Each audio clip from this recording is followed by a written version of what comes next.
कधी विचार केलाय की एक राजा स्वतःच्या अधिकारांचा वापर समाजाला शतकानुशतके जखडून ठेवलेल्या परंपरा तोडण्यासाठी करतोय? आज आपण अशाच एका राजाबद्दल बोलणार आहोत ज्यांच्या सुधारणा त्यांच्या काळाच्या कित्येक तरी पुढे होत्या. ते होते कोल्हापूरचे छत्रपती राजर्षी शाहू महाराज. जरा कल्पना करा, एक राजा आहे जो सत्तेच्या सर्वोच्च स्थानी बसलाय आणि तो त्याच व्यवस्थेच्या मुळावर घाव घालतोय ज्या व्यवस्थेने त्याला राजा बनवलं. हेच तर शाहू महाराजांचं खरं वेगळेपण होतं. त्यांनी सत्ता प्रजेसाठी वापरली, स्वतःसाठी नाही. आणि यातली सगळ्यात इंटरेस्टिंग गोष्ट काय होती माहितीये? शाहू महाराज हे व्यवस्थेच्या आत राहून क्रांती घडवत होते. त्यांनी बाहेरून लढा नाही दिला, तर आपल्या राजशाही अधिकारांचा वापर करून सामाजिक न्यायाची एक भक्कम पायाभरणी केली. चला तर मग आपण त्यांच्या कामाचे काही महत्त्वाचे टप्पे पाहूया. रयतेचा राजा म्हणून त्यांचा प्रवास कसा होता? जाती व्यवस्थेविरुद्ध त्यांनी लढा कसा दिला? त्यांनी शैक्षणिक क्रांती कशी घडवली?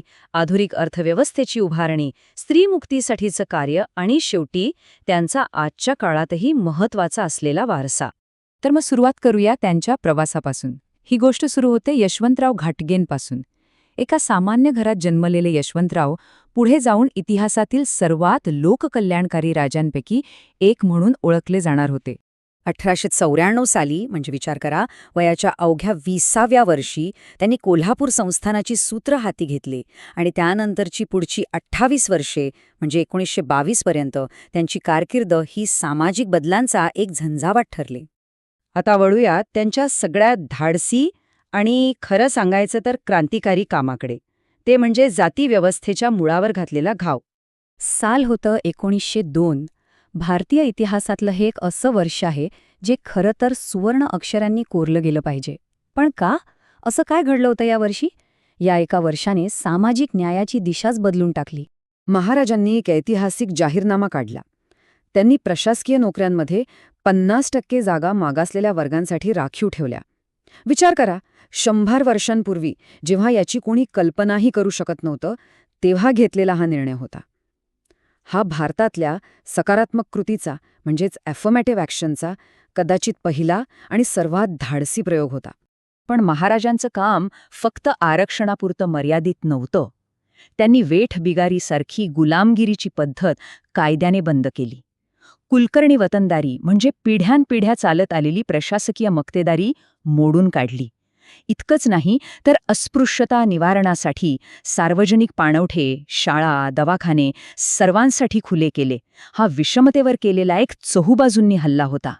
शाहू महाराजांना एक गोष्ट पक्की ठाऊक होती, ती म्हणजे खरी सामाजिक आणि आर्थिक मुक्ती केवळ आणि केवळ शिक्षणानेच मिळू शकते. हे त्यांचेच शब्द आहेत आणि यातून त्यांची दूरदृष्टी स्पष्ट दिसते. त्यांना हे पक्क माहीत होतं की अज्ञानाच्या अंधारातून समाजाला बाहेर काढण्याचा एकमेव मार्ग म्हणजे शिक्षणाचा प्रकाश. आणि ही केवळ घोषणा नव्हती, त्यांनी प्रत्यक्ष कृती केली. सर्व जाती धर्मांच्या मुलामुलींसाठी वसतिगृह उघडली, जेणेकरून शिक्षणात कोणतीही अडचण येऊ नये. प्रत्येक गावात शाळा सुरू करण्याचा आग्रह धरला. आणि सगळ्यात महत्त्वाचं, 1917 साली कायदा करून प्राथमिक शिक्षण सक्तीचं आणि मोफत केलं. हा शिक्षणाचा हक्क कागदावरून वास्तवात आणण्याचा एक जबरदस्त प्रयत्न होता. बरं, सामाजिक आणि शैक्षणिक सुधारणांसोबतच महाराजांनी अर्थव्यवस्थेचा पायाही मजबूत करण्यावर भर दिला.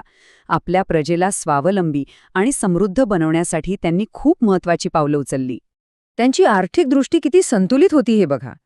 एकीकडे त्यांनी राधानगरी धरणातून शेतकऱ्यांच्या शेतीला पाणी दिलं, सहकारी चळवळ उभी केली, तर दुसरीकडे शाहू मिल आणि शाहूपुरी बाजारपेठेसारखे प्रकल्प उभे करून उद्योग आणि व्यापाराला बळ दिलं. शेती आणि उद्योग दोन्ही गोष्टी एकत्र वाढल्या पाहिजेत हे त्यांनी ओळखलं होतं. आणि हे सगळं फक्त कागदावर नव्हतं. शाहू मार्केट आणि राधानगरी धरण हे प्रकल्प आजही त्यांच्या दूरदृष्टीचे जिवंत साक्षीदार म्हणून दिमाखात उभे आहेत. शाहू महाराजांच्या कार्याचा आणखी एक क्रांतिकारी पैलू म्हणजे स्त्रियांच्या हक्कांसाठी त्यांनी केलेले कायदे. म्हणजे त्या काळात विचारही न करता येण्यासारखा पैलू. पुन्हा एकदा विचार करा, 100 वर्षांपूर्वी आंतरजातीय विवाह आणि विधवा पुनर्विवाहाला कायदेशीर मान्यता देणं हे किती धाडसाचं काम असेल. एवढंच नाही तर त्यांनी स्त्रियांवरील कौटुंबिक अत्याचाराला प्रतिबंध घालणारा कायदा केला आणि देवदासी प्रथेसारख्या अमानुष रूढीवर सणसणीत बंदी घातली. हे स्त्रीमुक्तीच्या दिशेने उचललेलं एक खूप मोठं पाऊल होतं. या सगळ्या सुधारणा पाहिल्यावर एक प्रश्न नक्कीच पडतो की शाहू महाराजांचा वारसा आजही इतका महत्वाचा आणि समर्पक का आहे. हे एक वाक्य शाहू महाराजांची दूरदृष्टी आणि त्यांचं समाजाप्रती असलेलं समर्पण दाखवून जातं. त्यांनी केवळ स्वतःच्या संस्थानात सुधारणा केल्या नाहीत, तर डॉक्टर बाबासाहेब आंबेडकरांसारख्या भविष्यातील राष्ट्रीय नेत्याला ओळखून त्यांना खंबीर पाठिंबाही दिला. आणि हाच प्रश्न आजच्या या विश्लेषणाच्या शेवटी सगळ्यात महत्त्वाचा ठरतो. 100 वर्षापूर्वी एका शासकाने पाहिलेलं समानतेचं स्वप्न आज आपल्याला काय शिकवतं? शाहू महाराजांनी घालून दिलेला आदर्श, जिथे शिक्षण, समानता आणि संधी सर्वांसाठी आहे, तो आजही तितकाच किंबहुना जास्तच समर्पक आहे. त्यांचा वारसा हा केवळ इतिहास नाही, तर एका उज्ज्वल भविष्याची खरी प्रेरणा आहे.